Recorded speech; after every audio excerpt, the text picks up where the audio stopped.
Hi, I'm Justin Boyd. I'm Brittany Pacheco. I'm Tristan's best friend. Tristan Jones. I'm Marcy Gonzalez. And we are the Watchers in the Basement. Welcome to the Watchers in the Basement. We are here today to discuss episode 6 of X-Men 97, but also welcome back to Tristan, who hasn't been with us in a little while. Tristan, good to see you again. I appreciate y'all having me, man. Teaching takes up too much of my time, man, and depresses me 1% every day. So I'm back. Well, glad to have you back. And I want to start out with you actually, because we've been doing this show week to week, and like I said, we're on episode 6 now. But I kind of want to get your history with the X-Men. Did you grow up watching the OG series? And what are your thoughts on the season as a whole so far?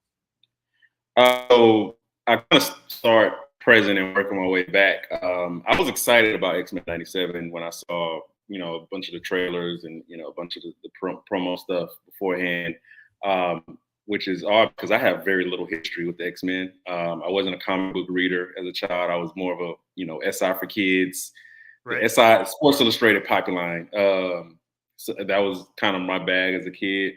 So I come to just comic books in general late as hell. Like Black Panther was the first. The Ta-Nehisi Coates Black Panther was the first comic book I read, and I was 29 or something like that. So, but I did, obviously I watched the movies, the Sony movies.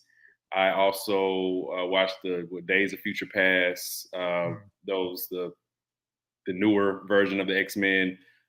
So I have a little bit of familiarity with it. So I'm coming into this fairly new, and I've been super happy with what they've done with this newer version of X-Men. I love it.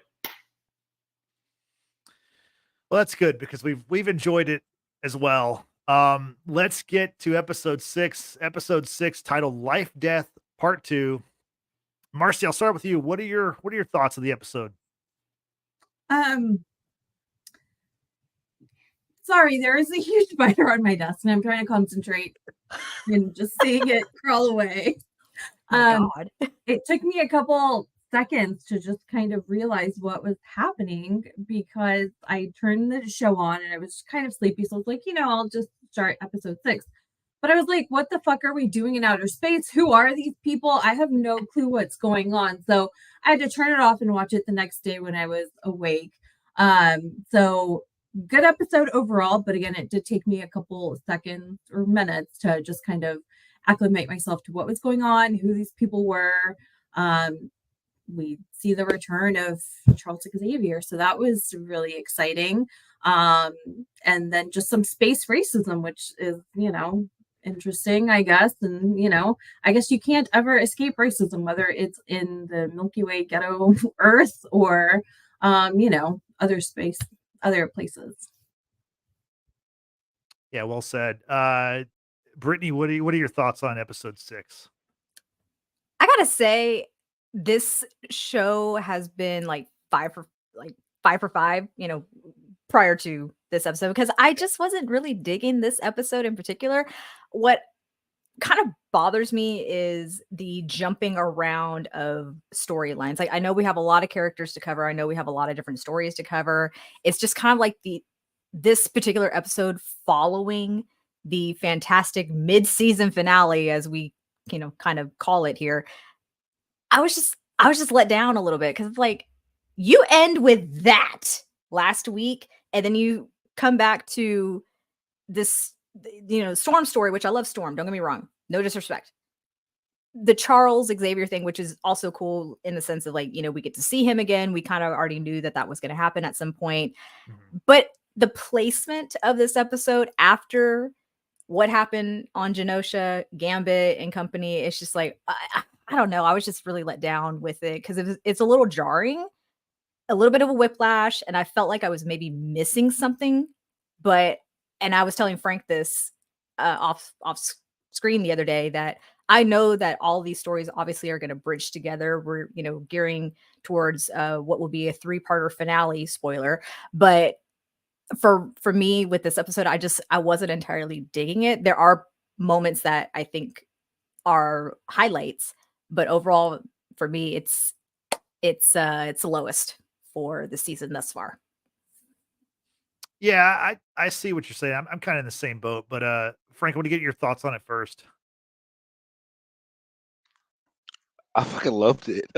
I mean, I, I thought the placement was perfect. Because when the last episode ends with all the mutants, the majority of the mutants dying in Genosha, including a major fan favorite in Gambit, to transition to what's going on with Charles, the world thinks Charles is dead. So like to go from that to this episode where Charles is, he's pretty much back to his old self again. The Shi'ar Empire has restored his consciousness to his body. They've been able to bring him back to life pretty much, and it's the whole like I'm the proud father who's left and my kids are grown up, but while I'm thinking my kids are good, there's mayhem going on back home that I don't know about.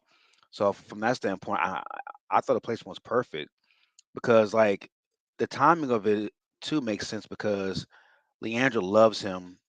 She's trying to indoctrinate him into this society, not just any society, arguably the most powerful society in outer space, known as 616 or known in this particular universe, and him being given the him being challenged with the choice of my love or my family, and given that's gone on Earth right now, he has no idea. I thought the placement and the transition of what's going on with Charles and what he's fighting with made sense, especially how it ended too. So I loved it. And then the Easter eggs for me as a comic book nerd, they low key just showed one of the most powerful mutants in all the universe, and he didn't even say a word in the episode. To me, I mean, the Easter eggs for me was just uncanny. So Yeah, uncanny. Good call with that for talking about the X-Men. But yeah, I think it's because you're a bigger fan of the X-Men than all of us probably combined. So you have a better understanding of the characters and just the storylines from the comics and everything. So I get why you're higher on this episode than probably the rest of us are. Tristan, what was your take on this episode? Like Marcy, I also watched this in a. Um, I would say I was sleepy, but then I was in an elevated state of mind. So I had to come back. I think I fell asleep. My wife would tell you I fell asleep probably like halfway through it and picked it up the next day and rewatched. I I get why Brittany. I get like kind of your misgivings about this episode and the placement. I didn't have an issue with the placement. I think we kind of need that kind of come down from episode 5 because so much stuff happened, and sometimes I think it's best that shows don't say, okay, we went all the way up to 10 in this episode, let's keep it at a 9. Like I think sometimes it's best to kind of ground it at a 5 or a 6, and I think that's what episode 6 did. Was it my favorite episode? Like no, but like the bar has been so high this season over the first 5 episodes. I did kind of love. I loved like the Charles because I didn't know. I remember looking at the first 5 episodes and talking about Charles Xavier being dead and so on and so forth, which confuses the hell out of me, knowing like not a thing about the story. I'm like, what? Charles, like like telling me fucking Jokic died or something. Like what? This whole thing's about him. But I love the episode. I love the dialogue between Charles and his forgive me the names, like his bride to be, so on and so forth. And like Marcy said, like the overt racism, happening between one species to the next, show me like sometimes I have to remember like these are new writers who are like bringing this this storyline into like the 21st century, and all of the sensibilities that exist between the shows that we love now, they're incorporating into the X-Men, even in the animated show. Like it's really heavy on the social issues and the social debates and conflicts. But I very much like this episode. I didn't feel like it took away from the momentum of the first 5. If anything, for me, I think it's a necessary thing because I'm just like, part of the reason I'm watching this shit is for like Charles Xavier. Like he's just one of the figures that I recognize with X-Men. So for him to not be there in the first 5 episodes and me to have like zero backstory on why he wasn't there outside of like the discourse and dialogue that's in, kind of interspersed in the first 5, I thought it was an excellent episode. Yeah, and to kind of speak about Charles Xavier and his whereabouts. So the OG series ends, and he doesn't technically die. And Frank, you might be able to help me explain this better than I can. But basically, like his body on Earth is kind of dead, but his soul goes to space with Leandra, Leland. How do you say her Yeah, name? Leandra, right? Yeah, Leandra. okay, Yeah, yeah. the Friends of Humanity developed this device to where it can eradicate mutants and their powers and all that. And Mhm. when he got shot, it pretty much left him as a vegetable, and there was nothing on planet Earth that could. They didn't have the technology on planet Earth to like try to revive him.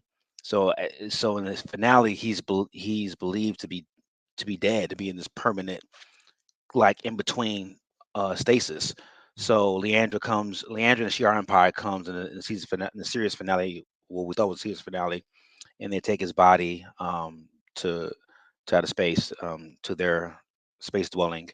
And so this has been a span like maybe better part of a year now that he's been gone. The world thinks he's dead. The X-Men pretty much think he's dead because at that point there wasn't much odds for him to come back out of this. So he's believed to be dead, as far as Earth is concerned. Yeah, they do kind of leave it. It's kind of vague though, where it's like they say that he's dead, but then some of them know, well, he's not really technically dead. He's in space, and maybe we'll see him again, but maybe not. It's kind of been a weird part of the show so far because, like you said, the way the OG series ends, it's he's not dead. They kind of make that clear that they may not see him again, but he's not dead. But as far as my take on the episode, there are some real high points in this episode. Obviously, Professor Xavier coming back is a key point. Storm getting her powers back, that's awesome, obviously. I didn't like the fact that she got her powers back and it wasn't very eventful in my mind. It's like, I still don't really understand how she got her powers back. It's like I guess she overcame her fear and then that's how she got her powers back, which is fine, but she's such a powerful character. And obviously, when we see her lose her powers early in the season, it's such a big moment. And I felt like it was going to be like a season long arc to see her get her powers back. And same way I thought Professor X would probably come back in the finale instead of like, middle of the season.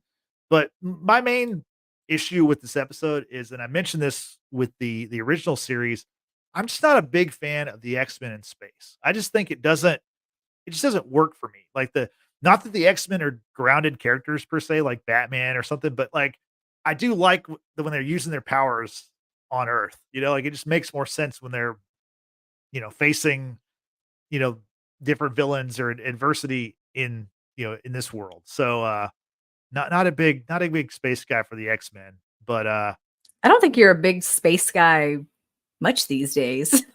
Like space anything. I liked Guardians 3 a lot. That was in space. Well, that's maybe like the Yeah. exception. Star Wars, no. No, I'm pretty out on Star Wars, so yeah. Yeah. But I've spoken on this part of like I'm right with you. I'm not a big fan outside of Guardians. That's really Yeah. as far as it goes for me. I'm not a big fan of the space thing. Yeah. So you did not like the Marvels.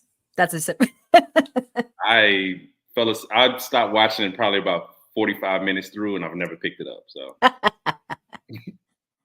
good to know. Good to know. Yeah. Well, so we talked a little bit about Storm and Professor X. So we're gonna talk more about that in a little bit. But let's talk about one of the other key moments in this episode. We're coming off episode 5, which was this like honestly could have been a season finale, easily could have been a series finale, but instead it's like episode 5 in the middle of the season. And we were wondering, like, okay, who is behind this attack on Genosha? And then we find out at the end of the episode, it's Mr. Sinister, the Baker himself. Marcy, what do you think about that reveal, having Sinister be the one who is now trying to spur on a mutant human war? It was great to see that reveal because part of me thought maybe it was some kind of inside job to where just like the humans wanted to seem nice and be like, yes, we're letting you into the UN, but then we're going to like attack you or something to provoke you. Mhm. So it was nice that it was a sinister plan and not just kind of like humans sucking like they always do. So that was just kind of fun. Maybe you think we'll see the Goblin Queen again? Like she was that her name? I don't know. Yeah, Sorry, I'm still trying to think about the freaking Madeline spine Pryor. that's Right. somewhere on my desk. So that was cool. And Frank kind of also told us to expect to see Mr. Sinister again. So kudos to you, Black Magic. I told you, like, I'll ride with you. I'll trust whatever you say. And that's Magic with a K, as we talked about last week, because that's his mutant name. Hey, Frank, I want to go to you real quick because do you like the fact that it's Sinister who's behind this? Because there was a lot of speculation online that the potential villain in Deadpool and Wolverine, which we'll talk about the trailer here in a little while, that character was possibly going to be the villain in this show. But of course, that would be like 5 years before that character was even created in the comics. So maybe that's the reason why that character is not. But what do you think about Mr. Sinister being potentially the big bad of season 1? I think he's a bad. I don't think he's a big bad. I think he's a pawn as well. I think he's a pawn of another larger character that I mentioned in episode 4, and he's previewed in the introductions a couple times. And I think that guy's going to be the big bad, the Thanos of this series per se. Apocalypse, right? Yeah, I think it's Apocalypse. There's just too many clues, like Bishop going back into the future. Cyclops and Madeline Pryor's son getting that virus and going into the future as well, and Cable coming back. And one of Cable's biggest adversaries is Apocalypse. The destruction of Genosha. That's an apocalyptic event. And Apocalypse is he like Thanos. So Thanos is they're very similar but very different. Thanos is all about population control. Apocalypse's mantra is survival of the fittest. And when I watched Genosha in that last episode and the destruction of Genosha, what I saw was eradication of the weak. And I'm talking about from the antagonist's eyes. And whoever survives will be the pawns who lead this next generation to glory. And I think Apocalypse is the head guy, and I think Sinister's working with him. So I think he'll probably get unveiled in the season finale. Yeah, I could see that. I think I just like I didn't know there was a connection between Sinister and Apocalypse. Really, it seemed like they were kind of separate. In you know. in the Age of Apocalypse storyline, Sinister is Apocalypse's lead scientist. Okay. In that storyline. Now that's an offshoot storyline from the 616, but it's still a storyline. So I can see the writers going that route and like infusing Sinister as just as an assistant to Apocalypse. Mhm. So with Sinister, we know from earlier in the season that he created Madeline Pryor. He baked her, as he said, which is so gross. Brittany, I want to throw it to you now. We it looks like Madeline Pryor died in episode 5. So my question to you: do you think we're going to have more clones? That's a great question. Yeah, she definitely was vaporized in the previous episode, and that was confirmed by the writer of that episode, Bo DeMaio, because he was on Twitter when that episode aired, and so he's like saying, "Yeah, Madeline was vaporized." So, and it's kind of interesting to have it confirmed that it was Sinister who was behind the attacks, because there's a lot of kind of tells when you look back on it, and the main one being green, the color green. Green is, from the first time that we saw Sinister and what have you, it to me at least, and maybe because I I deal with color all freaking day long, is very much associated with him. When we look back at the third episode, when he took Nathan to his lair and he put him in that container, and it was full of green, stuff and what have you, and the green virus is taking over Nathan. You know what I'm saying? There's a lot of just the color green association. So like looking back,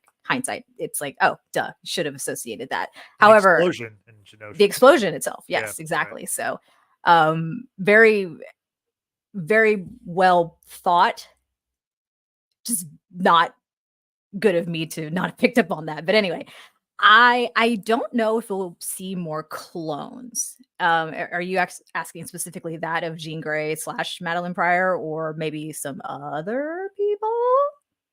I don't know. Yeah, I'm not sure. I wonder because like that's like his thing. He's trying to create the perfect mutant, Right. and maybe he has with Nathan Summers, but I that don't kid's in the future with Bishop. So Right. And for that, I definitely think that kind of going back on what Frank had said in previous episodes, there's a reason that we're seeing certain characters, certain clips in the intros and seeing their cameos in episodes. It's not because, they're trying to cram so much into such a short amount of time. They're going to serve a purpose. So we're going to see for sure. I'm almost 100%. We're going to see Cable again. To what capacity? Don't know. But I'm not entirely sure that we'll get to see like more clones. It would be kind of interesting of how that would be spun to make it make sense, because we did see Madeline Pryor evaporate before us. yeah. And speaking of the opening credits and the character lineup, did y'all notice that Magneto was missing? Magneto and Gambit were missing. Of course, we know that Gambit is dead. Magneto presumed to be dead, or as Frank said, neutralized. Nightcrawler was added to the lineup.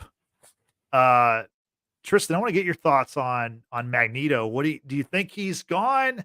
And what did you think about the character through the first 5 episodes? So again, my reference point with Magneto comes from like the movies, where he's certainly a nuanced character, right? And all the different portrayals of Magneto. Eric, forgetting the last name. Just for a pause. People, y'all expect me to remember every fucking like Targaryen known to me.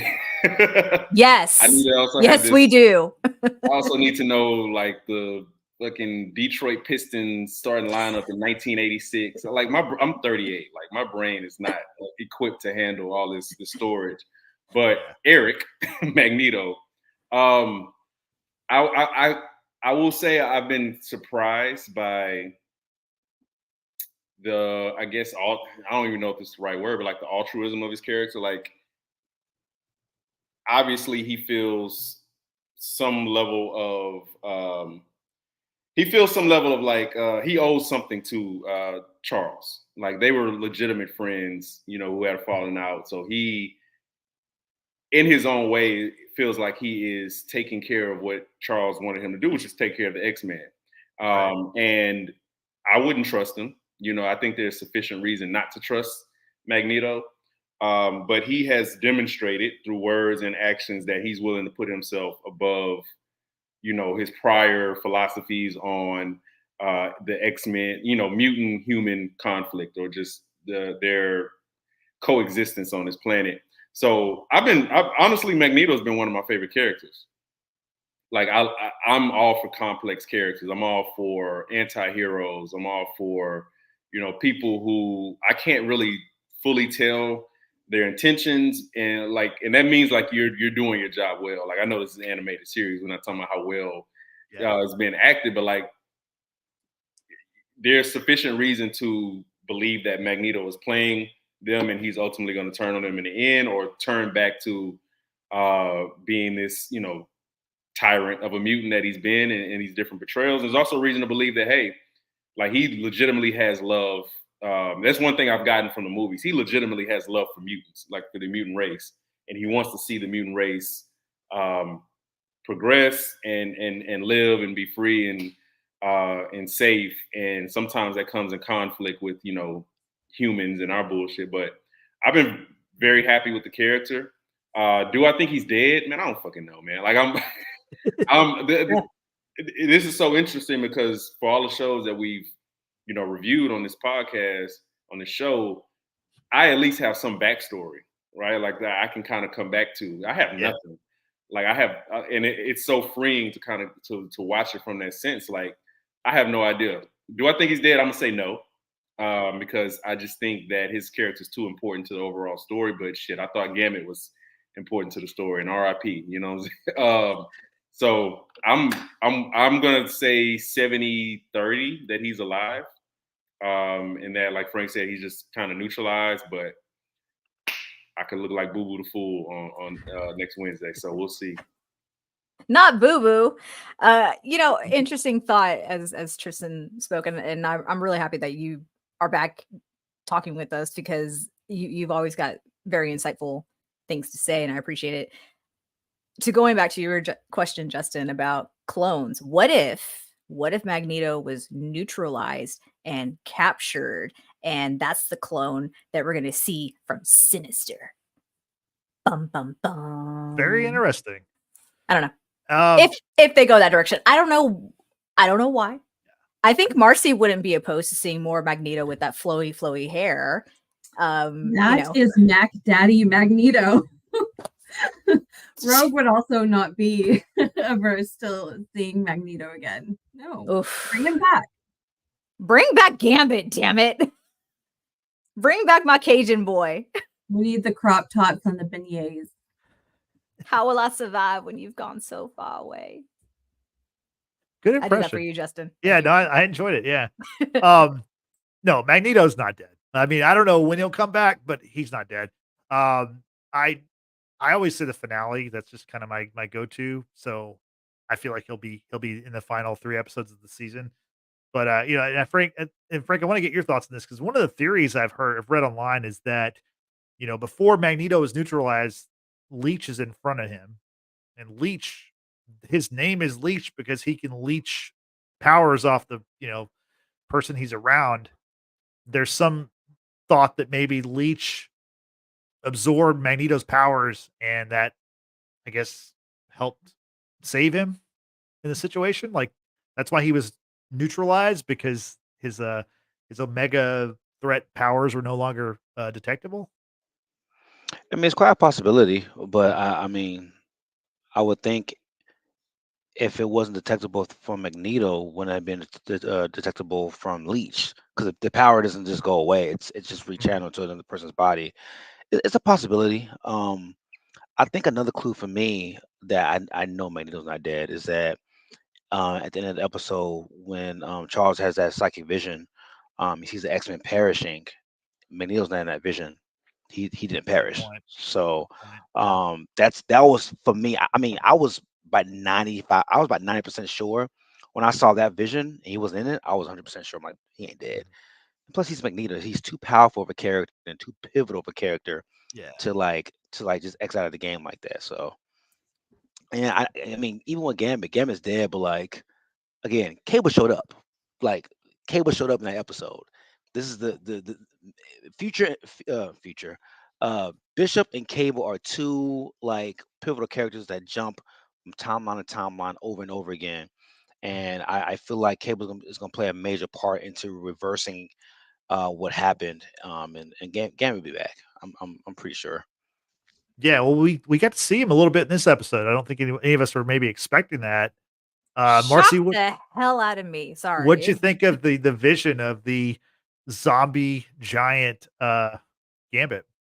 At first, I was like excited because I was like, wait, if they were able to bring Charles back, does that mean they somehow were able to bring Gambit back?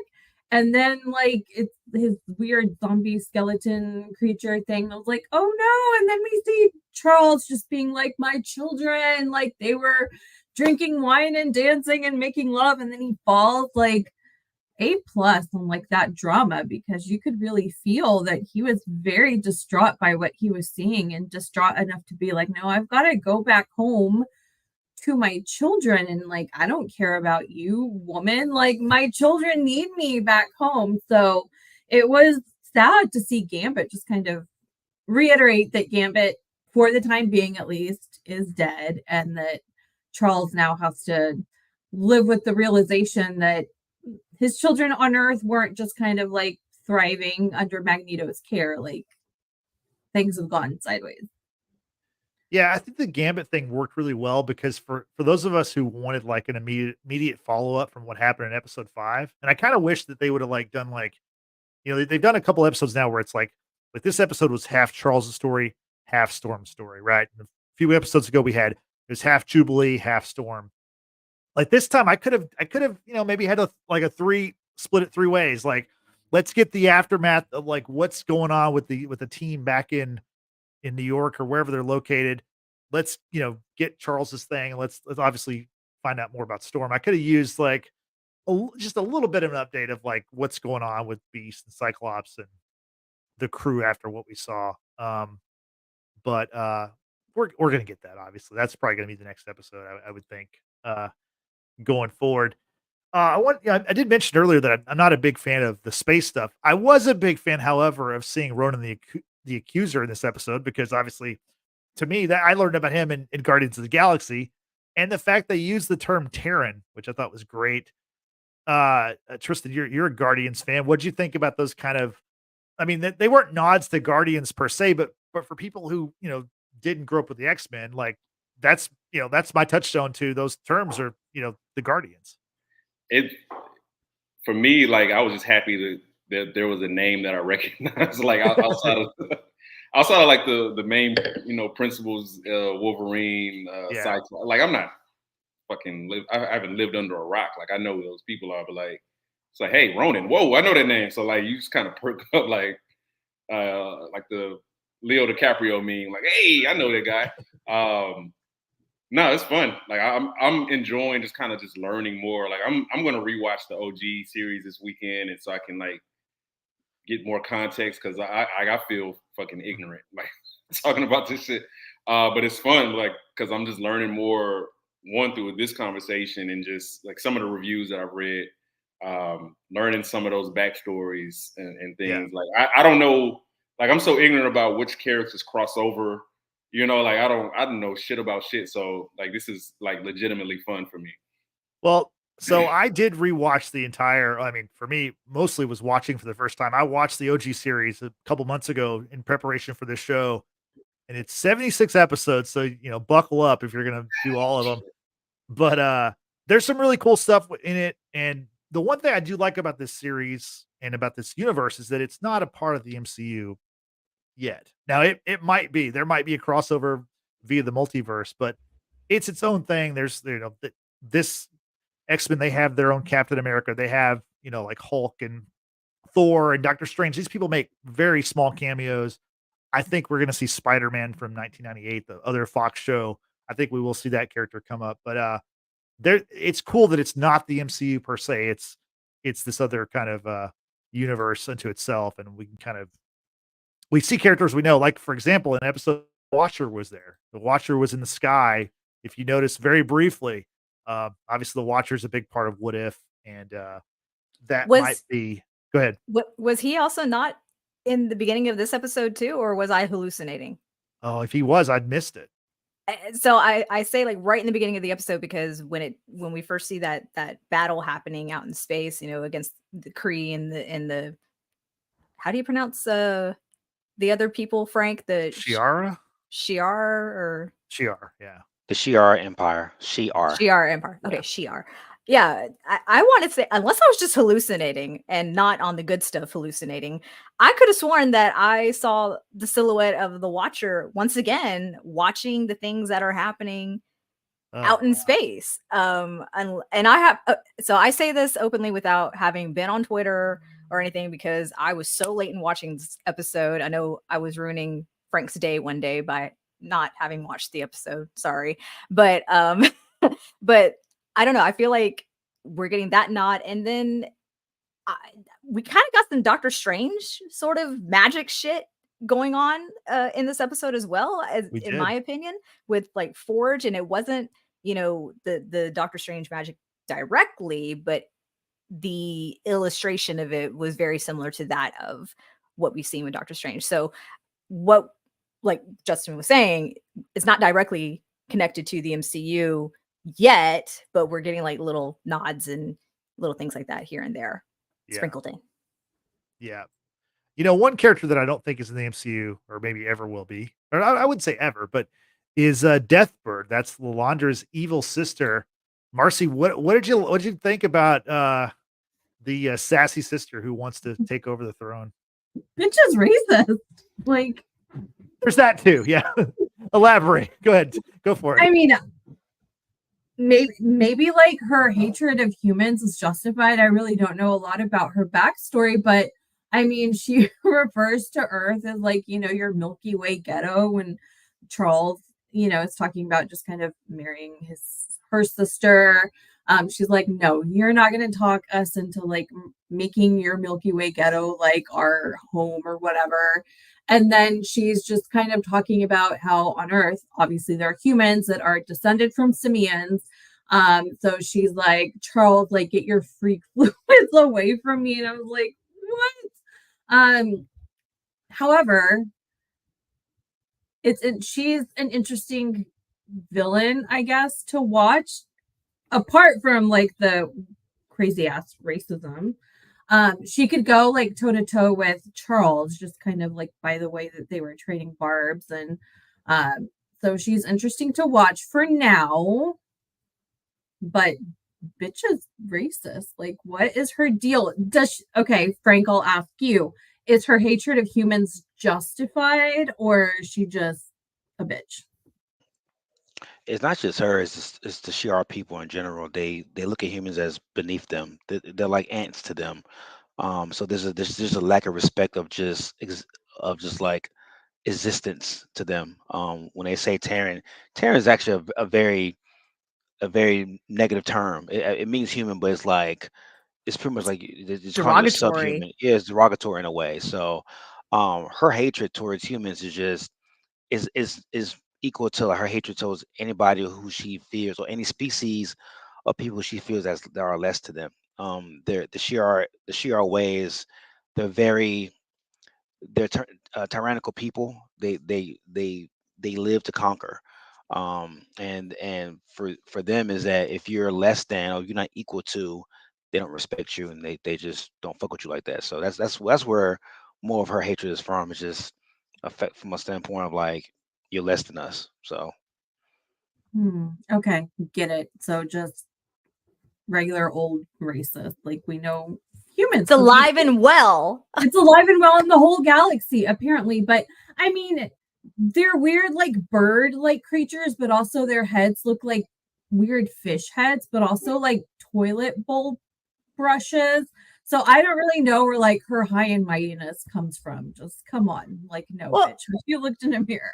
not to mention, I mean, granted that Charles and company are mutants, but like, how are they so not so different from mutants? You know what I'm saying? Like, I mean, we're just gonna pick and choose what's acceptable, what's the right kind of mutant, and what isn't. Like, I think that just goes back to humans, like the humans that are racist and think that they're better than others. It's like, what makes you different from all the other humans that you hate? You're still human. So yeah, I'm exactly. guessing that that's where they're trying to go with that. But it's like, okay, If y'all will allow me to get a tad bit philosophical. Go I don't know shit about the X-Men, but I do know racism.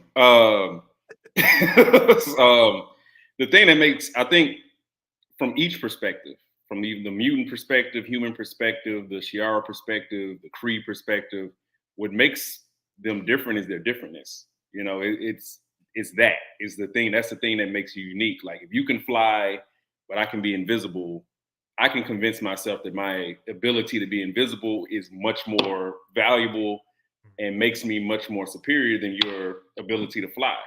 Is there logic to it? No, but there's no logic in racism, right? Like it's a completely illogical philosophy, mental illness, I would argue, but philosophy that causes harm and causes conflict and division amongst any type of being, right? So from the mutant perspective, right, they look at humans and say, hey, we can do all of these things, we can end this whole thing if we wanted to, right? Humans may look at that and say, hey, our ability to not end things is what makes us superior to you. You know what I'm saying? Like it all depends on like the perspective. So, and I only bring all this up because I think that's the larger point that the X-Men, the show overall, and maybe that the comic books as well, has been trying to preach is like, hey, like all of these, we all have these differences. Your difference doesn't make you more superior on this side. Like, hey, you have the ability to do X, Y, Z, but we have the ability to feel, right? To feel emotion, to respond, to care about a common man, whatever, that you don't have. So like ultimately we just trading superior qualities and such. Like, and it's meant to be ridiculous because racism and any type of discrimination based on abilities or looks or such and such is illogical and stupid, right? And I think like it's so on the nose, especially when with the Shiara, that's overall the point that they're trying to make, like the point they're trying to drive home, really. So like none of us are above the need to feel superior. Like none of us, you know what I'm saying? Like you can look at any by gender, you can look at ability. Like I teach 16-year-olds who are insecure about their intelligence, their looks, all these different things. But man, the moment they find somebody else that they can hoard something over, they did it. Hey, one kid is despondent because she got a 19 on her ACT. But once she finds out that somebody got a 15, then king or queen of the world. So the X-Men is, yes, the animated series, and yeah, there's some lightheartedness, but like it's a really heavy show, and it's really heavy on like the social conflicts and like how stupid this shit is, right? And it's told through like this really extreme of like mutants and humans, but man, you can put that amongst any two different groups in any realm, and it's the same thing. Yeah. Frank, quick question, Frank. In the comics, is there like a backstory of how she fell in love with Charles? Because it just seemed kind of like, oh, we fixed Charles and now we're in love and we're getting married. Was it just kind of like we're getting married out of necessity, or did they really love each other? And like, how did that come about? That's them from the OG series. In season 3, the Phoenix Saga happened, where Jean Grey manifests the Phoenix the Phoenix Force, and the Phoenix Force was in danger of destroying the whole universe, all of existence. So everybody, like the Shi'ar Empire, like that's how they crossed paths, was out of space. And the Shi'ar Empire, the previous leader, Deken, Leandra's brother, he wanted that power for himself, and Leandra was the princess at the time, and that's how Charles and Leandra met. So I wish the show kind of show how they met and talk a little bit backstory how they met. But yeah, their love, they've been in love with each other for years. But when the Phoenix Saga ended, he came back to Earth, and Leandra rose to the throne when Deken was chopped down. So that's more of the history between Charles and Leandra. It goes back. It goes back. Yeah. But I need Taylor Swift to write like the love story version of it. That way I can fully grasp it. Thank you. Don't sound like Sorry, the put out. Yeah, she's working on a triple album about the X-Men 97. Can't wait for that one. But Frank, you mentioned about how the OG series talks about Deken, and I mean, there's, like you said, there's a huge storyline. That's where the Phoenix is involved. That's how Jean Grey gets the Phoenix. I did like how Lilandra is talking to Charles. Charles is talking about how he wants to go visit. He just wants to visit Earth. He wants to see his X-Men. And she kind of is like, no. She's like, families can cause drama. I don't want you to get caught up in any kind of drama. And he's like, didn't your brother nearly destroy the universe with the Imcron crystal? Like, I thought that was like a great like shot. Like for those of us who watched it, like it was like, I mean, yeah, like you're worried about like love triangles, but like your brother almost destroyed everything, like, so calm down with your drama stuff. Your sister is just as destructive. Right. Like, exactly. That's just control right there. It's like, no, I don't want you to go see your family, but you need to stay around mine because they're just toxic. Like that's just make it make sense. I don't know. And speaking of control, we see that, or we hear that Charles is a little freaky. He's referred to as Lilandra's royal consort, and then he says, your man just speaks as of me like I'm a pet, and he's like, not an entirely displeasing thought. She says, "Hush now, beloved. You may bark later." Marcy, you're laughing, but like, what'd you think about that? Yeah. That had me dead. I was like, wait. I was dead when he said that because I was like, wow, if this had occurred during the original series, like I would have been a kid and I like that totally would have gone over my head. I would have been like, what? Okay. But no, it was hilarious. Like, way to go, Charles. Like you are not letting your disability get you down. Let your freak flag, let your freak flag fly. We are here for it. No kink shaming here. There we go. And speaking of the disability, he has an exoskeleton suit. So he was like Iron Man, or like Lex Luthor has a power suit in DC. Like Like it was Rhodey. like Rhodey. Yeah, there you go. Like that was kind of cool. Like, does he, and Frank, question for you, does Professor X, does he usually have an exoskeleton suit that he uses on Earth? No, not on Earth. In this Yeah. storyline, he does with the Shire Empire, but on Earth, he does not. It visibly bothers me that the Shire Empire has technology to restore his consciousness back to his body, but the motherfucker still can't walk. That's amazing to me. I don't understand that. You brought this man back to life, but he can't walk on his own still. Don't you think him having his disability, like his powers, like his disability is part of who he is, No, I get right? it. No, Yeah. you're totally right. I'm talking about from the technological Oh, from their advancement side. of Gotcha. of these people Yeah. from galaxies and galaxies away. They brought this man back to life, like literally back to life. Like nowhere on Earth could do that, and he's walking around an exoskeleton because they can't figure out stem cell research to make him walk again. It's almost like it's almost kind of like a plot, like it's like a plot hole almost. I don't know. Yeah. No, I agree with you. They should I'm be able to reading the help out. private chat. I swear I can't with y'all. I know Marcy's like the MVP. She Uh, is. Sending money to Israel, but Flint don't have clean water. Like it's crazy. God damn. Here we go. Real shit. Real Real shit. shit, yeah. I mean, maybe also too how the people feel towards Terran. They're like, nah, like make him lesser than us and keep him at that level. He can't walk. We're not gonna make him walk. He needs to Yeah. stay at that level. They can That's a good literally point. stop time. Leandra and Charles I can literally stop understand. time, and like But we they can't make don't like his face. So why are they gonna help him even further? They don't like his Milky Way self. Like, what the hell? Well, I also love how like they were like calling him out, like, you should know about this. He's like, I read that the second day I was here. I love how like he's like firing on him, like, I know about your culture. I got it. I read it the second day I was here. I'm good. I'm good to go. I'm Professor X. My And God. speaking of Professor, I think the most creative scene in this episode was when he takes the Shi'ai Empire, those folks, and pulls them into the astral plane to educate them on coexistence. Tristan, as a teacher, did you appreciate this scene? Oh man, the condescending nature of it. I love that. That might be my favorite scene of the entire episode.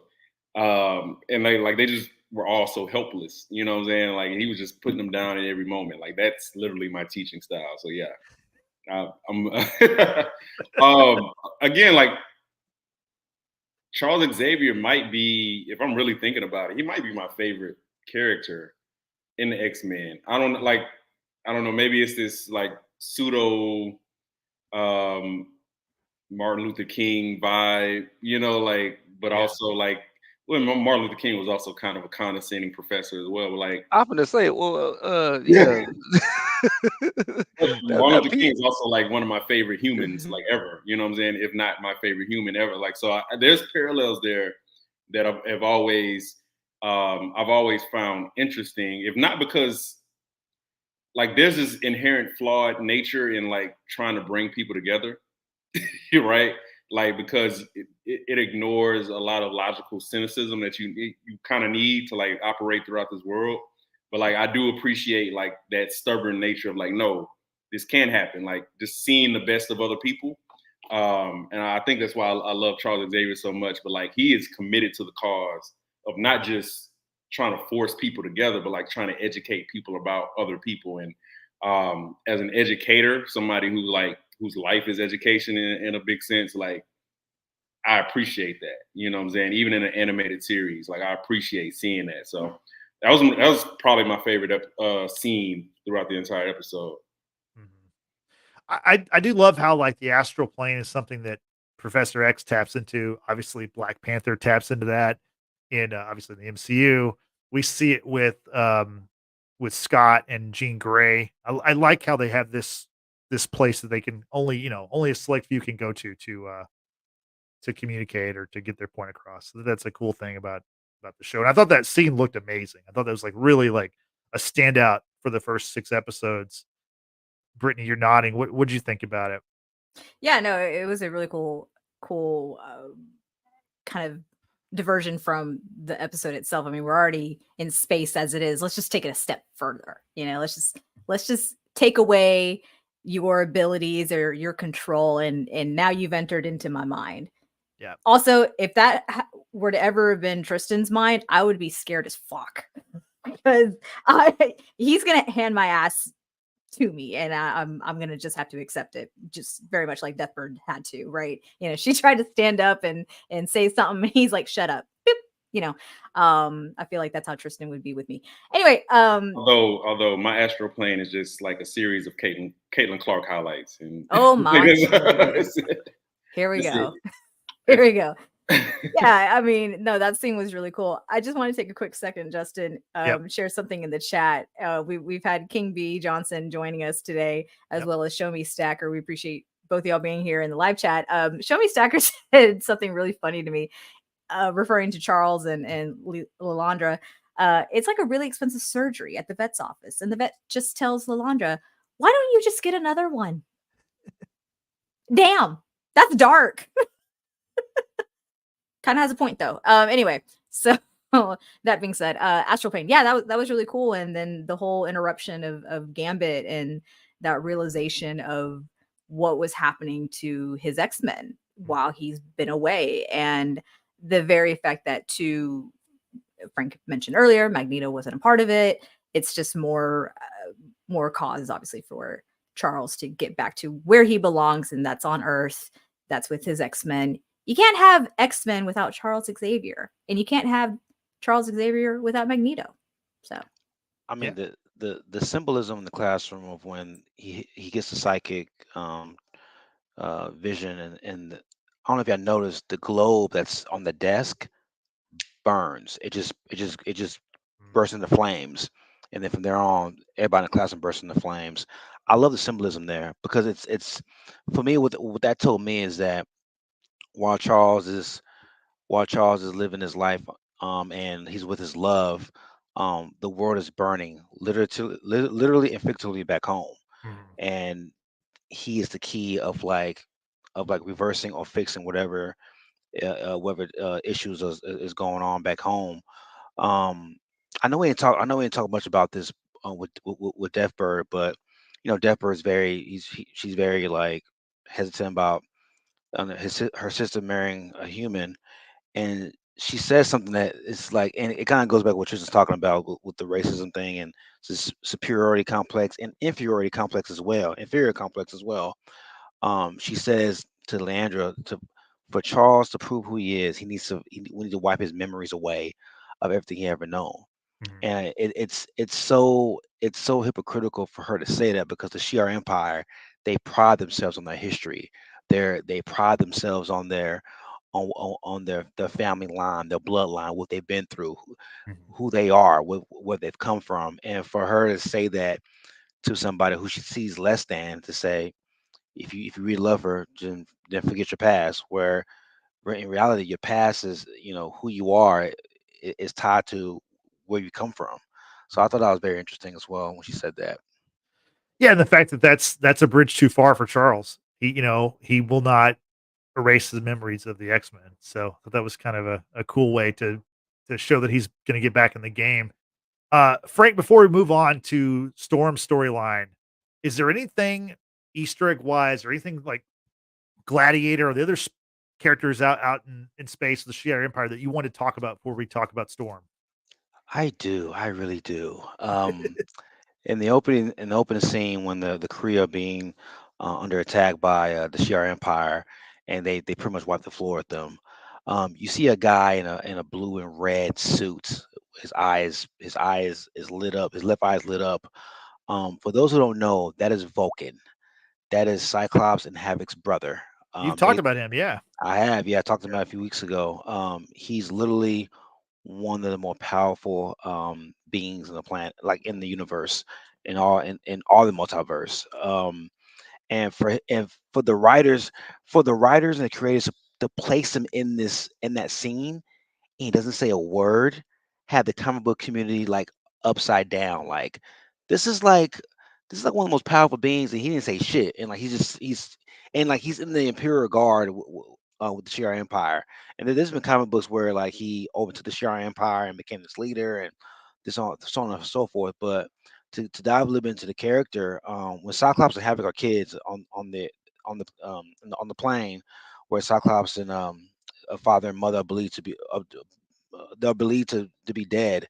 The Mhm. plane crashes. Cyclops and Havoc are given the only parachute, and we thought the plane crashed. We thought they died.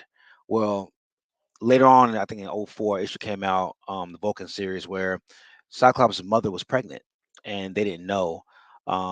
And when the Shi'ar Empire uh, confiscated him from that plane, they killed Cyclops' Corsar's wife and gutted the baby and took the baby out and pretty much put the baby in like this ager where it aged him rapidly into what he is today as an adult. And when the CRM he finds out about what happened to his mother, and he goes mad and he pretty much overtakes the CR Empire. But to see him in there tells me that we're gonna get more space, because you don't show somebody of that ilk, of that level of power, Mhm. for no reason. I think we'll see him very soon. That's cool because yeah, a few weeks ago you were really high on this character, and I guess I'm gonna have to go back and watch it because I've watched the episode twice. I totally just did not notice the character. I guess he just like perfectly blended into the background or something. I didn't notice it, but I'll have to go back and check that out because you're right. That's something they'll probably bring back in another episode as we're going forward. And it's perfect timing because Cyclops just lost his son. So There you go. if you bridge that gap of like, I lost a son, but I've gained a brother that I never knew about, it could be a perfect transition going to next season. Mhm. And what if the brother's into the clone also? Maybe maybe so. I mean, the Goblin Queen was very hot, so I think everybody's at least a little interested, right? Yeah, Let's yeah. just be real. Yeah. Uh, so moving on, let's get to Storm. Storm faces off with the adversary, which Brittany, I want to get your thoughts on this first off. Did you notice like the adversary and Storm, they sounded very similar. Very similar indeed, and I am not 100% sure if the same It actress is. is okay. Yeah. All right, makes Yeah. a lot more sense now. Still creepy as hell though. Like, Yeah. I think it's supposed to be like an owl type thing, especially when the adversary is like crawling up that cave tunnel thing as Storm is trying to retrieve this cactus that's supposed to have some magical healing properties to save Forge, who had been bitten by the adversary in the previous episode, and that infection is just spreading and it's oozing and it's just not a good look for him and he's probably going to die. That adversary coming towards her and talking, the voice alone is crazy, the spinning of the head is crazy, and I mean it made me cringe. It made me cringe the entire time. I Yeah, but so Storm is also the voice of Adversary. That's very cool. That's very Mhm. interesting.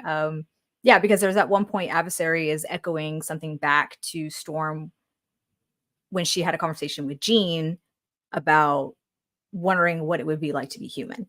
And that's kind of like come back to haunt her and what have you. Um yeah, interesting stuff, Justin. Yeah, Allison Seeley Smith, who is the voice of Storm. She's been the voice of Storm for 30 years. So she was Storm in this God and also bless. yeah. And that's been one of the really cool things about this series, not only the fact that they brought back a lot of the voice actors, but the ones who like maybe kind of have aged out of sounding like their characters, they play other characters. So the Yes. original voice of Jean Grey is now the voice of uh, Dr. Cooper, the woman Mhm. that Emma Frost attacked her dress in the previous episode. So I The do think the it's cool how they keep people that are in the family of the X-Men animated series Well, yeah, employed. the last episode I mentioned that the original Gambit voice is now the voice of Cable. So, Oh yeah, Yeah. yeah. Yeah. Another, So another that good was example cool. of that. Yeah. Mhm. So Marcy, whenever we got the Forge and Storm storyline in the what episode was that? It's episode 4, I believe. They were in Dallas. Now they're in Arizona. So this is Southwestern couple, right? They're just all over the place. What did you think about those two characters and how this was kind of resolved? Or do you think it was resolved in a like a meaningful way? It was hard to tell for me because last we saw them, Storm was just very angry at Forge, Mhm. right? But now she's in a position where she has to do whatever she can to save him, where she could have been angry enough to be like, you know what? Like, tough cookies. Like, you're going to die. I'm so sorry. But I don't know if it was because maybe she thought he could help her get her powers back, or just because Storm was not just going to let him die without at least trying to save him. So it was hard for me to tell. And then I don't know how they wrap things up. It was just kind of hazy for me, but Yeah. I think the adversary really like helped push Storm over the edge of like, I have to save him and I can't just kind of give in to this adversary. And then part of me also felt like the adversary was a lot of like your inner critic that's kind of like pushing you, right? Like your inner critic is obviously putting you down, and that sucks when that happens, but your inner critic can sometimes also push you to face your fears, which is what Storm had to do basically. And I wasn't very clear if that is why she got her powers back, because she was able to face like her fears and her inner demons. But as much as the adversary freaked me out, I kind of understood the necessity of having that, whether it was your inner critic voiced by like an external, you know, weird ass bird. Um, it was just very powerful for me, like her transformation to get her powers back, but then come back more resplendent than ever. Like her hair was super beautiful and she had a new suit. So I liked the resolution of it, but it was just kind of hazy to me, like where they were going with Forge. And is she like not mad at him anymore? Or was she just trying to save his life because she's not just going to let him die? Well, she referred to him as her love, at one point when he was just kind of like, you know, uh, just don't worry about me. Like this is a lost cause. And she's like, no, like she shared her affection, with him and whatnot. And therefore that was the motivation to go and locate this cactus that is supposed to heal him. Right. Um, I think, and I'm going to turn this to Tristan in a sec. I think it's just conveying the whole message that, like, we are our own worst enemy, and we have, we're our own demon. And whether you're a mutant or human, it doesn't matter. Like the struggle is real, regardless of what capabilities you may or may not have. I'm going to turn it over to Tristan. I'd like to get his thoughts on the adversary and Storm. I have very little profound to say, but like when I watched that, the thing that I kept coming back to was the philosopher Glorilla. When she says, "Hey, stop overthinking. These hoes can't fuck with you." Like that's Storm. Like that's exactly what it is. Like, wait a second, where did Frank go? I second everything that Marcy and you, Brittany, said. Like this. She's a goddess. Like I know enough about X-Men and Black Panther to know like Storm is a goddess. So like I always felt like, I don't say I always felt like, to me it made sense that the thing that would restore her powers quicker was like her recognizing that she's a goddess, right? And I think that's a powerful message in itself. Like, fam, you're Storm. You know what I'm saying? Like so much of it is just recognizing your power and who you are and what you can do. Now, like Justin said at the beginning, like I did kind of think it would, take more for that to get her powers back, but not why I'm not a writer, but I do appreciate the message. But yeah, I just kept coming back to like Glorilla. Like I singing that in my head, man. Like, Stop overthinking. These hoes can't fuck with you, man. Like, and that's it's really as simple as that. Like, once she realized that she was the thing that was holding her back, like my favorite quote probably ever is, Lupe Fiasco. My greatest enemy is my inner me. You know what I'm saying? So like the thing that was killing her, the thing that was keeping her from recognizing what she had to do to get her powers back was like recognize that she was the power. So I loved it. Like I said, she came back better than ever, and I'm excited to see how her fuck shit up, going forward. And That's all I did on that. For the record, sorry, Frank. For the record, that was profound as fuck. Go ahead. just like a humble ass motherfucker. I'm not gonna say anything profound and go on a fucking dissertation on what makes it so fucking powerful. It's Glorilla. It's like the fuck. No, I was gonna say, I hope people didn't lose sight of this episode from the standpoint that Forge healed her, like the executioner of Dyrus, the episode before. That was healed. That part was healed. Like this was all about her. I thought I thought that wasn't successful though. Yeah, no, it was. Well, from the scientific part, it was. This was all a mental block for her. The adversary is a manifestation of her. It feeds off fear. It feeds off fear, and despair and all of that. So she was still. And I thought it was perfectly placed when she told Madeline Pryor, who thought was Ginger at the time. Sometimes I wonder what it feels like to be human. And I think her having those doubts and like wondering what the other side of the fence is like, that was a mental block that was holding her powers in check, or domain at that point was. I want to know what it feels like to be human. Then, like once, like Trisha said, once she realized, man, I'm fucking Storm. I'm an omega level goddess. Like, what the fuck am I worrying about being a human? Like, I'm me. You know what I'm saying? And that was the final block, or the final stage of her realizing who she is, and getting out of that mental block of her powers being locked up. So, wow, I did not understand that at all. Now it makes a lot more sense. Now it's like, now I think it was a really good episode, because I didn't.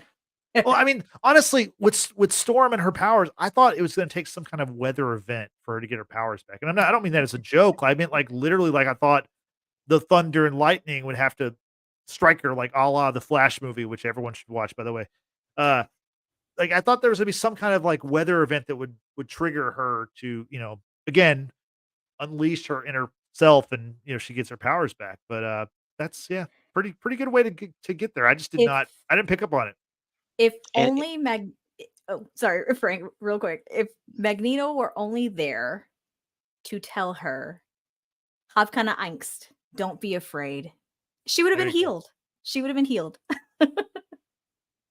And in the episode, and like the road to getting her powers back, everything she went through in her road, like people don't know, Storm, she's claustrophobia. She's claustrophobic. Like she doesn't fuck with enclosed spaces. So to like put that as one of the final blocks to to save Forge's life. She had to crawl through a fucking tunnel, which is terrifying for her. And that's the juxtaposed like counteracting moment of her character, is that she is literally a goddess, and like she has these basic fears that you would think, why would a goddess have these fears? But that's the level of writing I love that X-Men has, even with Charles Xavier and him being a paraplegic. The power, they're power in their own ways, but at the same time they're flawed. Just because you're mutant doesn't mean you're perfect. You have flaws just like any other human who doesn't have the X gene. And I loved how they made it. I mean, it was kind of an expedited process of getting her powers back, but I love how they show like these levels of like what she had to go through to get her powers back, of like going through these challenges that she's fearful of on a daily basis, like claustrophobia, things of that nature. So yeah, now that she has the powers back, she's got kind of a classic look back, right, Frank? That's kind of because she had the mohawk to begin this season, but now she's kind of going back to, and this still wasn't. Is this a look that she had in the OG series? I can't totally remember exactly. No, not in the OG series. They showed an episode in the OG series in the future where she had the mohawk, but the final incarnation of that suit, that's from the old school Uncanny X-Men series, and Okay. I screamed like a 13-year-old girl when I saw that suit. I was like, these writers know their history. Yeah. I fuck with y'all. It goes right with like when Wolverine has that like brown and like off yellow kind of. Yeah, Yeah. Yeah. with the short like Yeah. uh I don't want to say horns, but like Yeah. pointy That's like ears. old Yeah, school. You're right. That's like 80s X-Men, like going into the 90s kind of yep. stuff. Yeah. Very cool. I enjoyed the new look or the classic look.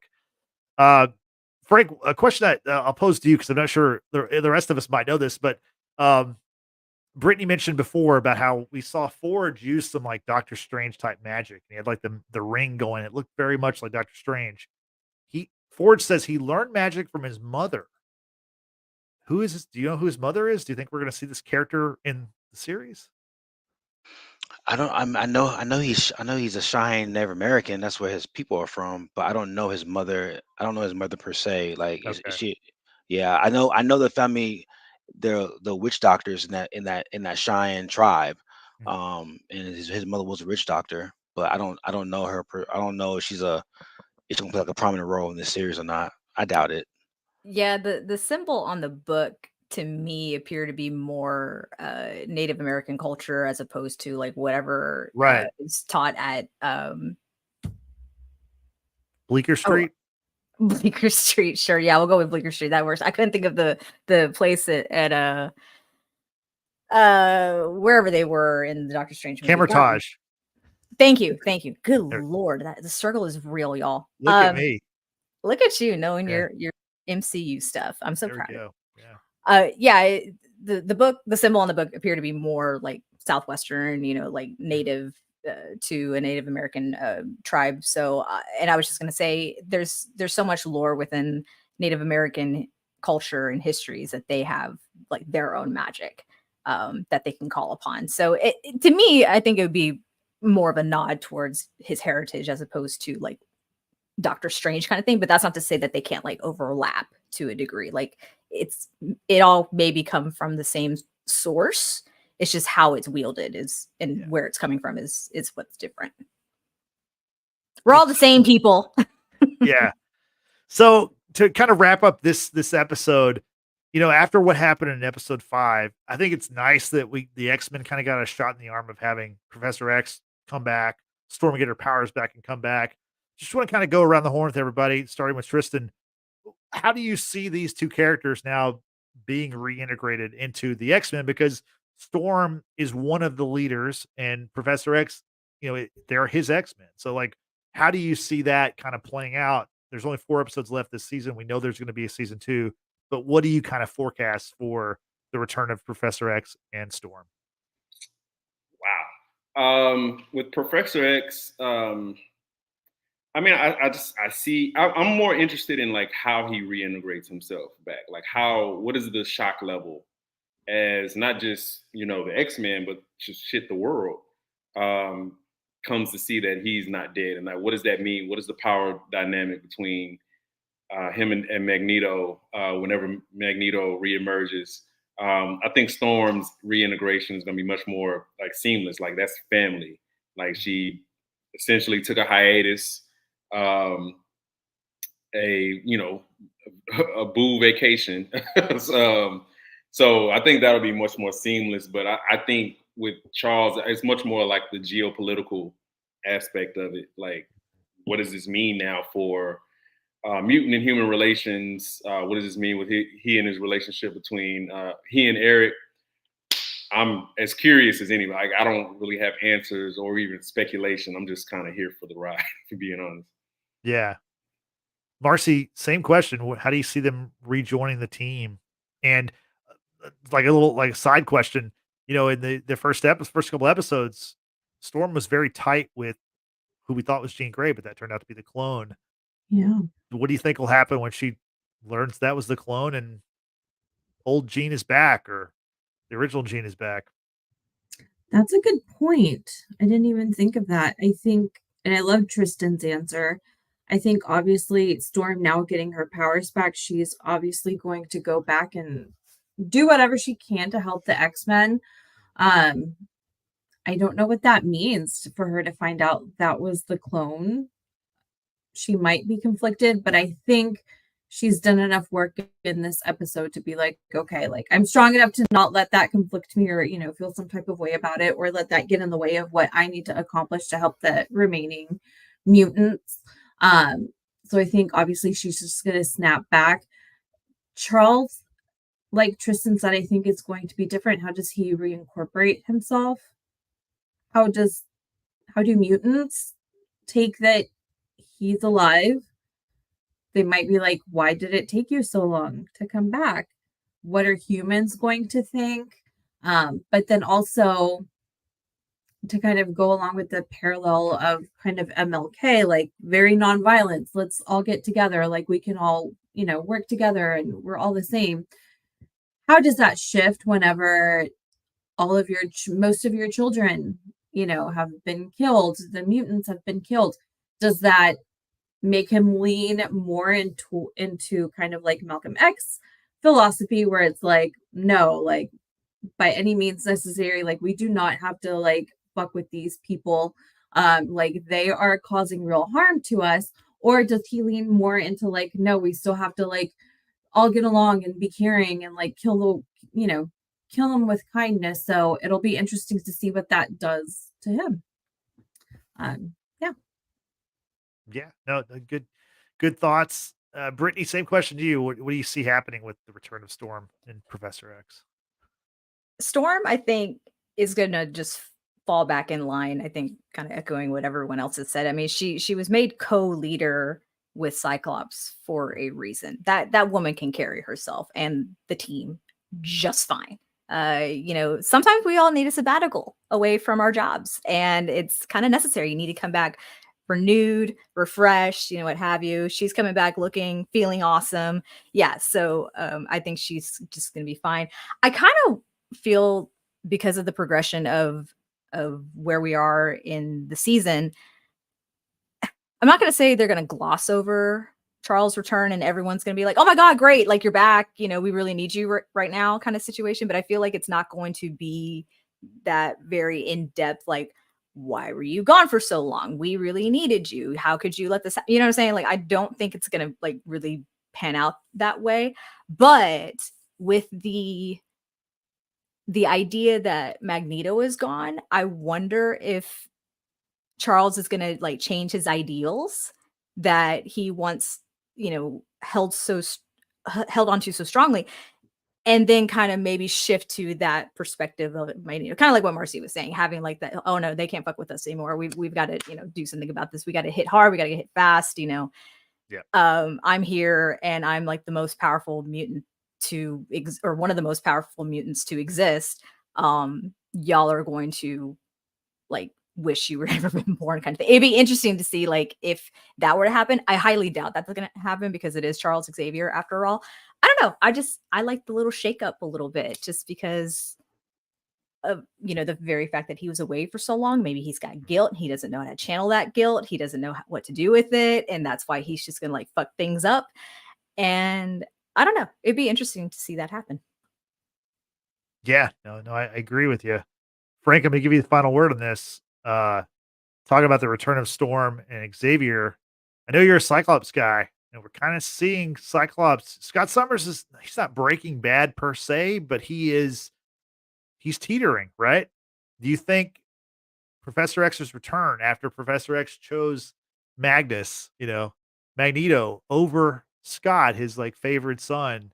You think we're gonna get some drama between Scott and Professor X? I don't think so, from the standpoint that Charles chose Magnus for a reason. Charles felt like Magnus needed it to do a character turn. Right.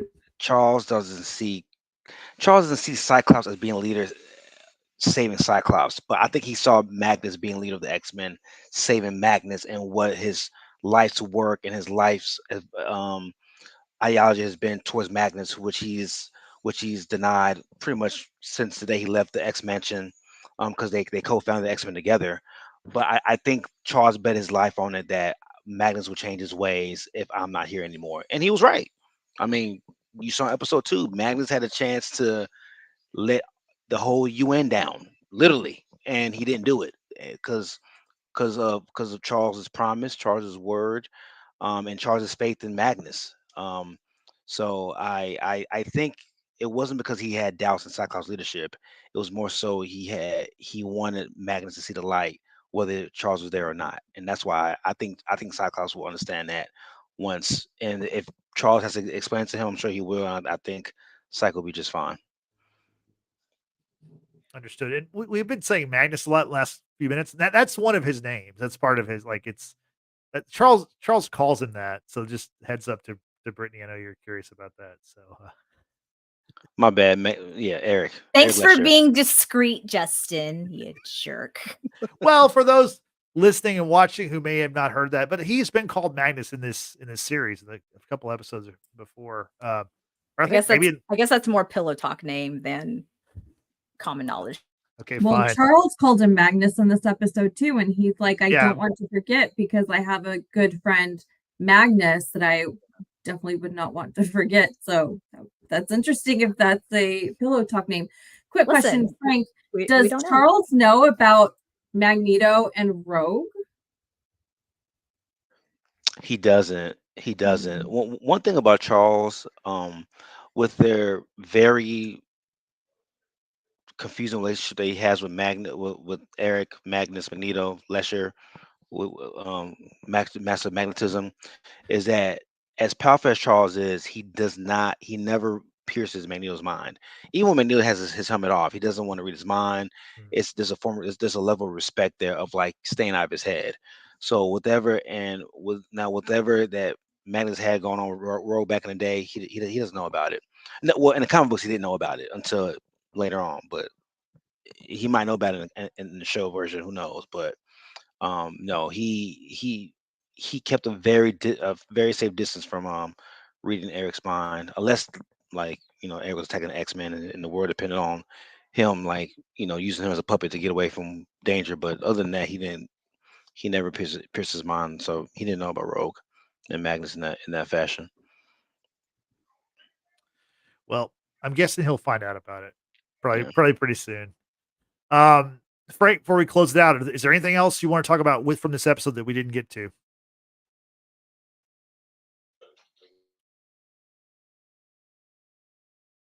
Nah, I think we touched on a lot of the major points. I mean, I think these next 3 episodes are going to be monumental, and I think a couple of villains are going to showcase. I think the big bad villains are going to showcase. I think the show's doing a good job of making it seem like Sinister is the, and I could be wrong. It could be just Sinister. I don't know, but I feel like these next 3 episodes are going to showcase a whole new villain.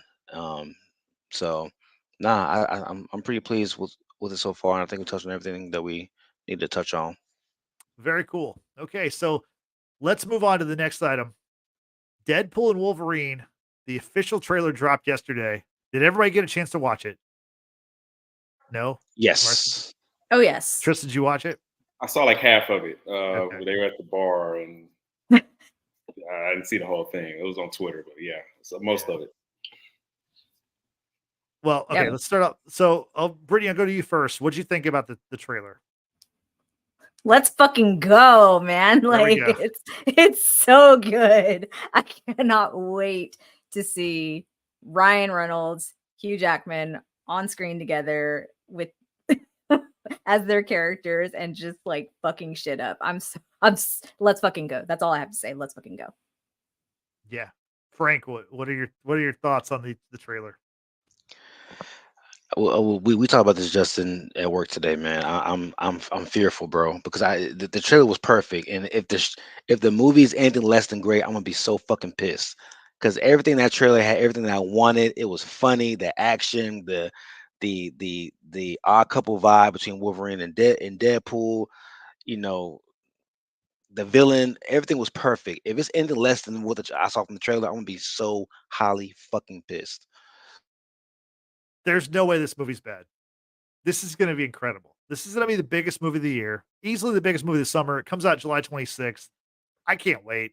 I thought this trailer looked phenomenal. Like, just the fact that we're getting, Hugh Jackman and Ryan Reynolds together in a movie finally. I mean, they were in a movie called X-Men Origins Wolverine, but Yep. that was a different version of Deadpool. That was the Merc with the mouth, but without a mouth, which makes Yep. no sense. But that's what they decided to do. 20th Century Fox. The music for the trailer was perfect. The comedy is like on point Deadpool stuff. The skit about cocaine, about how Kevin Feige. That's the one thing Feige said that was off limits. Don't know cocaine, and they're giving all these like slang terms for it, like white girl interrupted and force bump, and like I love that stuff. I love the fact that we see a new villain, which very much is right up the alley of Professor X, but it's not Professor X. It's a character named Cassandra Nova. And who is Cassandra Nova, Frank? In a nutshell, Cassandra Nova is Professor X's evil twin sister. When Professor X was in the belly of his mama, there was another embryo developing, and he killed her. Well, we thought he killed her in the womb, but she survived, and she pretty much she has the same powers as Charles X, like telekinesis, telepathy. She was able to manifest a body from Charles and create her own body. That's why she looks like Charles in the previews. She pretty much created a carbon copy of Charles's body. Um, and she is all about destruction of the universe and controlling what's left over. So I'm pretty excited. It's a newer character too. Like Professor X's origin story has been changed so many times. She debuted in '04. So it's a very new character as far as like the comic book community is concerned. So I know a little bit about her from like the Deadpool series that I read in college, but um, they can go so many directions with this character. I thought this character was going to debut in the X-Men '97 series because she played a big role in some stuff that happened in the series. So yeah, I'm pretty excited.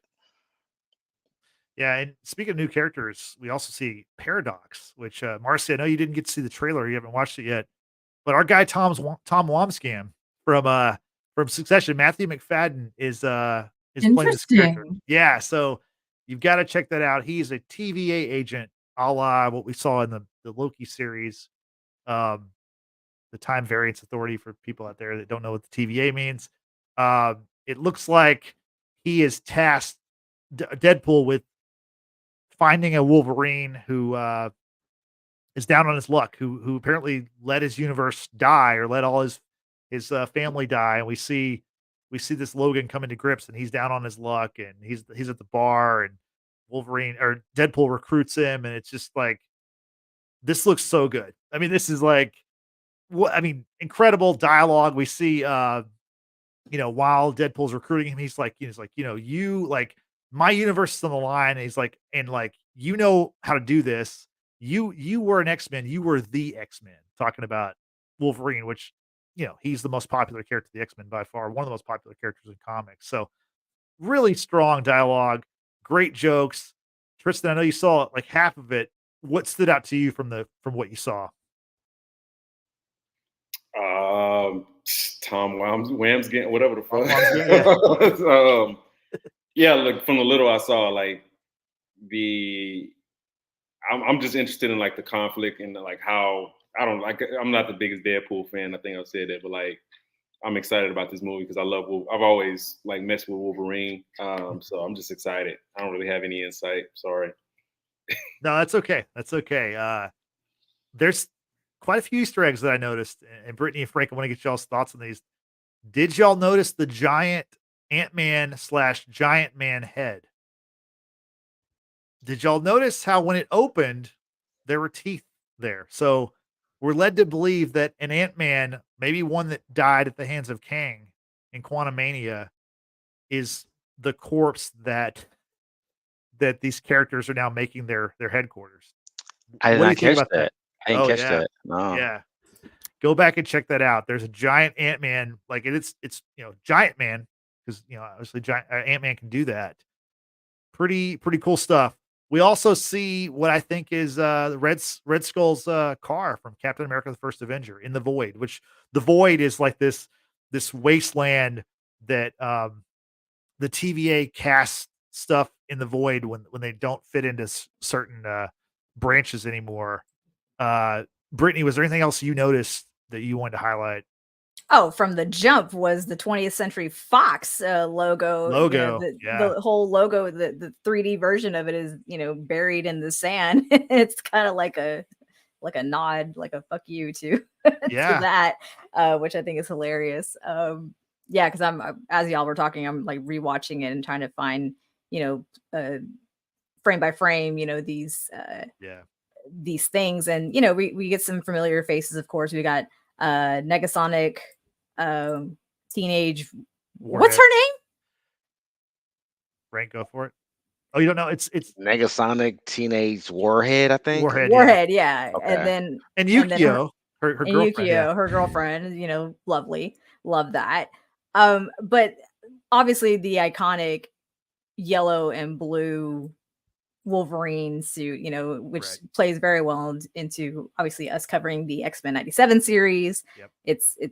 That's just bringing it home for me. Of course, I always love looking at Hugh Jackman. I also love the knowledge that the one reason he made a cameo in X-Men First Class was so he could say fuck off to a young Charles Xavier and a young Eric Lensher, which, you know, so for him to be able to freely say fuck you or fuck this, you know, just the word fuck in general, I'm just thrilled. It just makes me thrilled. And I'm hoping, much to what Frank was saying earlier about the trailer, if we get anything less than what we've seen in the trailer, I will equally be very upset with the movie. I don't think that's going to happen though. In Ryan Reynolds, we trust, with the exception of having no Coke, thanks to Kevin Feige. But you know, it is what it is. No Coke, but plenty of fucks, because they say fuck about 10 times in this trailer, and it's not a red band trailer. It's like the official trailer for a movie produced by the Walt Disney Company. So gotta love that. This is dawn of a new day. I mean, we read reports that Feige and Disney was going to let the Deadpool brand keep their unadulterated, that tone, but to see it in a trailer and see that Disney is a producer of this film, it's dawn of a new day. Like you might hear the F word about 30 times, probably in the first hour of this movie, and to see that Disney is tied to this, bro, like Walt Disney his racist ass is turning in his grave, and I fucking love it. Well, if he's turning over in this movie, he's probably getting pegged, because that's probably going to be. That was mentioned in the first trailer. That was the teaser trailer during the Super Bowl. So like they held that back in this version. But another Easter egg. Did y'all see Dogpool, the little dog dressed like Deadpool licking his face? Yes. Yeah. The little puppy. We're probably gonna get Taylor Swift as Lady Deadpool. That's just kind of a rumor, but it seems like, or she might be Dazzler, because I have not listened to her new album, but apparently the last word on her new album is dazzling or Dazzler. So just putting that out there, like people are saying that's her saying that she's going to be Dazzler in the movie. Oh, Justin, I'm okay. Yeah, I'm like I said, I'm kind of like, I don't know what the term is, but I'm kind of frame by frame going through the trailer, scrubbing. I just saw what you talked about, the giant Ant-Man head, and it's opening up, and yes, there's giant teeth. That's how the villain comes out and kind of like makes the intro. Okay, that's crazy. Also, at first glance, I thought it was the Supreme. What is that title in Doctor Strange? God, I'm so bad about Doctor Strange. Sorcerer Supreme. Sorcerer Supreme. I kind of got that vibe, because you know, it's female, bald, kind of had like the same sort of look. I was just like, what universe are we in right now? You know, where the Sorcerer Supreme is evil like that. Yeah, but to learn that it's basically the evil twin of Charles Xavier. Interesting. I'm kind of surprised that the Shi'ar Empire didn't like try to make her, you know, come alive and keep, you know, Charles Xavier down on his luck, but you know, whatever. Yeah. That's fine. And we also see Eliath, the purple smoke / storm monster that from Loki, is also in this, which of course that character was a big part of the Void in the series. So Will I be surprised if Tom Hiddleston's in this movie? No, I will not be surprised. I think we're going to see a lot of the 20th Century Fox X-Men actors come back. I mean, the rumor for years was the fact that like in this movie, Deadpool was going to kill those characters and kill them off. Now it looks like he's going to try to save them, and he's recruited a Wolverine, not Logan from the Logan movie, because we know in that movie, spoiler, Logan dies. He finds a variant of Logan, a la Wolverine, who he recruits to join on this journey. And I love how the trailer ends where they jump through. They say, "Let's fucking go." They both say it, and they jump through a Doctor Strange like portal. So I don't know. And if you look at that scene, there's probably stuff that they took out because it's like it's kind of a blank canvas. It's like there's other stuff. We might They see probably Doctor took out like a Strange. skyline. They probably took out, Yeah. just anything that may hint towards coming to 616 or Yeah. something like that. You know what I'm saying? Like they're probably jumping into the 616. And the action is bloody and brutal. We see Wolverine, or we see Deadpool stabbing, or Wolverine stabbing Deadpool. Deadpool shooting They're Wolverine. stabbing each other. Yeah, they're stabbing each other. Then we see them fighting in the woods, and that woods scene is very similar to the opening scene of Avengers Ultron. So don't be surprised if we see some of that stuff brought back also. So I'm super excited about this movie. I can't wait. I've watched the trailer like 10 times. Like I'll probably watch it 10 more times. Like and then like you have Madonna's Like a Prayer playing, which like continues the Deadpool tradition of like a 80s like cheesy pop song, like we had Cher, Turn Back Time in the last movie, a Pat Benatar song from the first Deadpool. I can't wait. Agreed. But we want to know what you out there, what you're thinking about it. And well, first off, does anybody have any like final thoughts about the trailer that something you didn't get a chance to say because I did a lot of talking, but go around the room. Anybody like Tristan, is there any final thoughts you want to say about the movie, or if you're looking forward to it or anything like that? Looking forward to it. That Taylor Swift album is mid as fuck. Let's just want to throw that out there for the film. Hey, listen. I'm not a Swiftie. Not a Swiftie. Marcy, anything you want to say about Deadpool? Have you seen the other Deadpool movies? Are you looking forward to this one? Yes, I have seen the other. I've seen the first one. Might watch it because of Tom Whim's scans and your whole no cook but plenty of fucks. That's going to be my new life motto. So may end up watching Deadpool. Yeah, I think you should.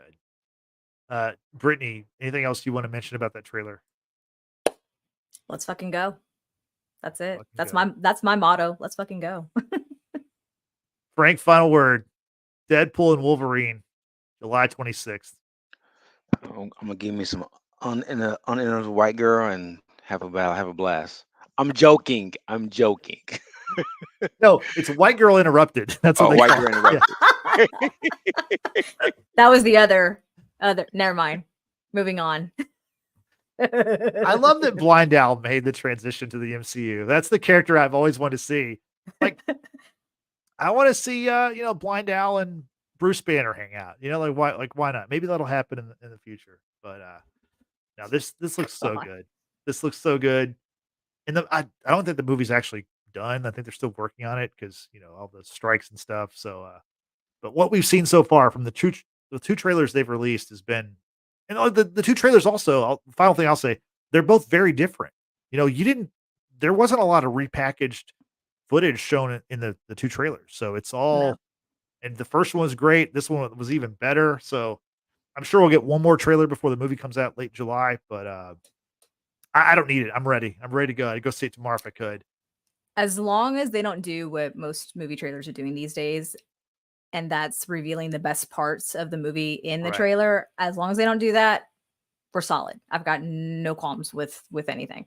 I think this movie's going to have so much stuff that you couldn't reveal it all in the trailer. I think that's like, whereas the Marvels, you could have given the thing away in the trailer and that would have saved a lot of people like myself time and money. But Deadpool and Wolverine, you can't do that. I have a question. One last Sure. question, and then Yep. we got to head out. Yep. Is everyone that's going to go see it getting the Deadpool designed popcorn box, popcorn bucket, whatever it may be? I'm gonna get it.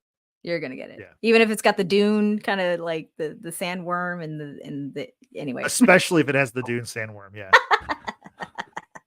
Very appropriate. Yeah. Oh Lord.